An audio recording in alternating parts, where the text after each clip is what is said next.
Alors comment qu'on fait? Et bonjour à toutes et à tous, c'est Cubic, j'espère que vous allez bien, moi ça va nickel. Aujourd'hui les amis, on se retrouve sur une petite vidéo, on va tout simplement découvrir une face cachée un petit peu qu'on peut retrouver sur nos ordinateurs tout simplement. Alors juste avant d'y venir, petit disclaimer, on va bien entendu découvrir un petit peu le monde de la console de commande, enfin vous allez voir par la suite, mais on reste sur quelque chose de vraiment très simple, c'est simplement pour vous le faire découvrir. Alors voilà, aujourd'hui je vais juste m'attarder sur des choses extrêmement simples pour pouvoir un peu vous présenter ce monde. Alors comment on va faire ça les amis? On va tout simplement utiliser le file system Unix. Alors comment on va y accéder? On va utiliser l'invité de commande qui est disponible sur macOS.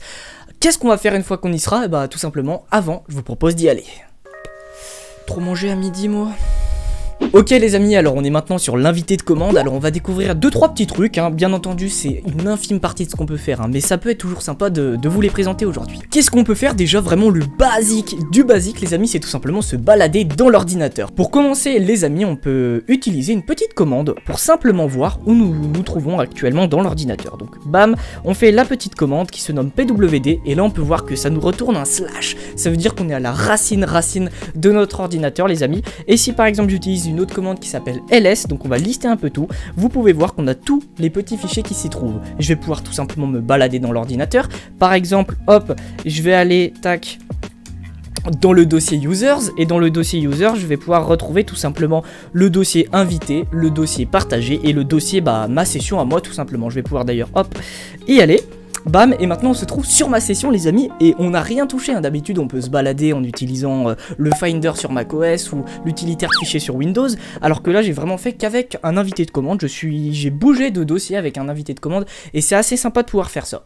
Mais les amis, ça ne s'arrête pas là, on va découvrir 2-3 petites notions sympathiques, juste maintenant, c'est parti. Déjà, dans un premier temps, il faut savoir qu'il y a des fichiers qu'on ne voit pas comme ça si on utilise par exemple son Finder ou son gestionnaire de fichiers qui sont masqués par notre ordinateur. Alors comment est-ce qu'on va tout simplement pouvoir les voir? Vous avez remarqué que tout à l'heure j'ai utilisé la commande ls qui me permet de lister les fichiers. Donc là je suis sur ma session, naturellement il y a le bureau, la bibliothèque, les documents, etc.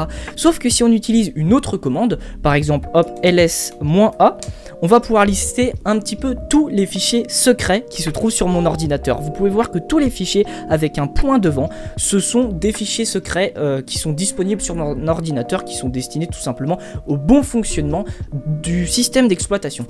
Par exemple, les fichiers secrets peuvent recueillir des informations comme quand vous sauvegardez par exemple un fichier texte, et il va y avoir hop un petit fichier secret temporaire qui va se faire pour pouvoir tout simplement sauvegarder ce fichier sur votre ordinateur. Là, il y en a plein de différents, mais c'est un exemple comme un autre qu'on peut prendre. Du coup, voilà, petite parenthèse faite avec les fichiers secrets, c'est toujours sympa de pouvoir savoir qu'on peut tout simplement les voir grâce à un invité de commande.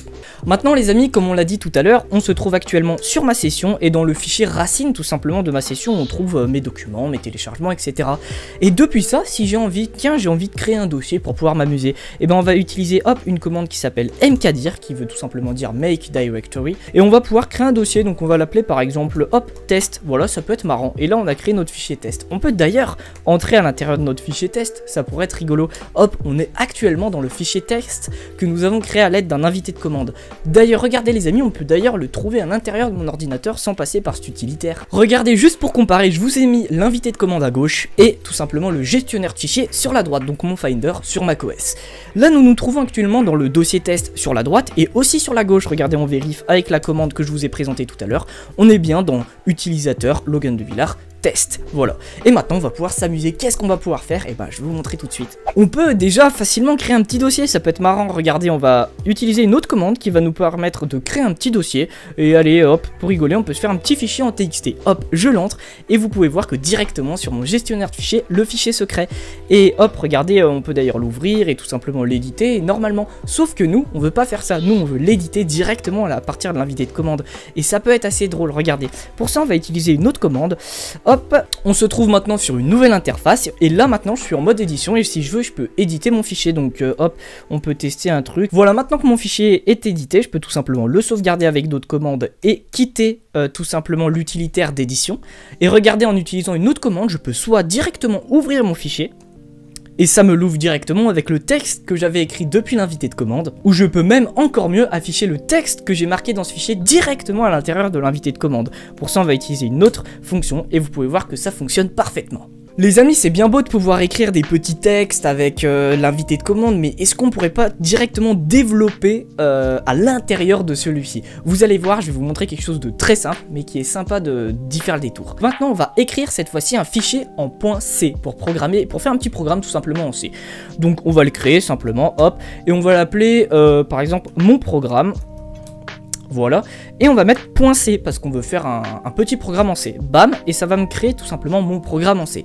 Sur ce, eh ben, on va développer notre petit programme en C. Du coup, on va tout simplement entrer dans l'utilitaire qu'on a utilisé tout à l'heure pour éditer notre fichier, sauf que cette fois-ci, on va éditer notre petit programme. Et voilà, nous sommes dans l'utilitaire, on va tout simplement écrire un programme. Bon là, je vais vous mettre un petit accéléré, on va faire un programme extrêmement simple. D'ailleurs, les amis, on pourrait s'amuser à faire un petit jeu console là-dedans. N'hésitez pas à me dire si ça pourrait vous intéresser.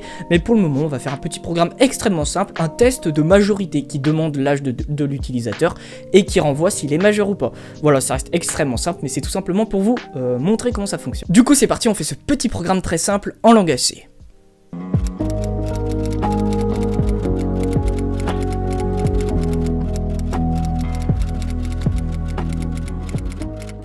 Sur ce, on va tout simplement créer notre petit logiciel à partir de ce programme.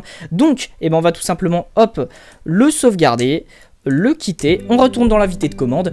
Ensuite, on va tout simplement utiliser notre programme. Donc, on va utiliser, hop, une commande qui va nous permettre de compiler notre programme et de créer un petit logiciel avec. Donc, c'est parti. On utilise cette commande et on va créer un petit logiciel qu'on va appeler, tenez, on va l'appeler mon logiciel. Voilà, ça peut être marrant. Bon, ça reste un logiciel nul hein, qui fait juste un test de majorité, mais c'est marrant de pouvoir faire ça qu'avec l'invité de commande. Et mon logiciel, pour l'utiliser, on va utiliser le programme qu'on a utilisé pour notre petit programme en C. Hop, et là vous pouvez voir que ça nous crée un logiciel. Alors à partir de là on peut ouvrir le logiciel ou alors on peut tout simplement l'utiliser directement dans la console. On va tester en l'ouvrant. Donc on va ouvrir notre logiciel. Hop, voilà, et là ça nous ouvre notre logiciel, sauf que c'est pas marrant, nous on veut directement tout faire avec l'utilitaire de commande. Hop, on utilise cette commande pour exécuter le logiciel à l'intérieur de directement notre invité de commande. Et bam, là ça nous demande quel est notre âge. Je rentre par exemple mon âge, tac, et ça me dit que je suis majeur. Et le programme est terminé, on peut continuer notre train-train, tac, on peut regarder où on est, lister les trucs, on peut voir qu'on a mon logiciel et mon programme qui sont dans mon fichier test qu'on avait créé à l'intérieur du fichier source de ma session.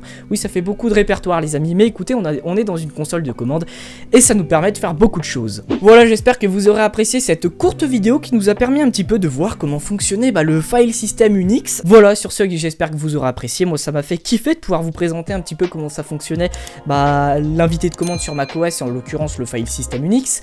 Et sur ce, j'ai envie de vous dire, on se retrouve pour de prochaines vidéos. N'hésitez pas à me dire ce que vous en avez pensé en commentaire, à le partager, liker, etc. Ça me ferait très plaisir. Et bonne continuation à tous et ciao ciao tout le monde, c'était Cubix. Allez, bye!